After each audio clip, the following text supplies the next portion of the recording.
முருகன் அருளால் முடியாதது ஒன்றுமில்லை. இன்னைக்கு செவ்வாய்க்கிழமை முருகனோட அருளால் நமக்கு என்ன மெசேஜ் கொடுக்குறாருன்னு பார்க்கலாம். யாரெல்லாம் இந்த மெசேஜ் பார்க்குறீங்களோ ஓம் முருகான் கமெண்ட் செக்ஷனில் டைப் பண்ணுங்க. முருகன்ட்ட நீங்கள் அது வேணும் இது வேணும், இது நடந்துட்டா போதும் அது நடந்துட்டா போதும்னு லிஸ்ட்டு பெருசாக போயிட்டு இருக்கு. முருகன்ட்ட இவ்வளோ கேட்குற நீங்கள் அவருக்காக என்ன கொடுக்குறீங்க அப்படின்றத யோசிச்சு பாருங்க.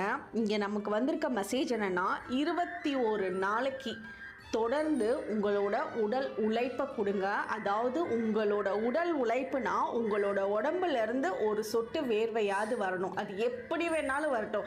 காலையில் எழுந்திரிச்சு வாக்கிங் போங்க, இல்லை ஜிம்முக்கு போங்க, இல்லை நீங்கள் செய்கிற வேலைகளில் உடல் உழைப்பு வேர்வை வர்ற மாதிரி இருக்கணும், இல்லை கோயிலுக்கு மலையேறி போங்க, நடந்து போங்க. உங்களோட உடம்புல இருந்து ஒரு சொட்டு வேர்வையை முருகனுக்கு நீங்கள் டெய்லியும் 21 நாளைக்கு கொடுங்க.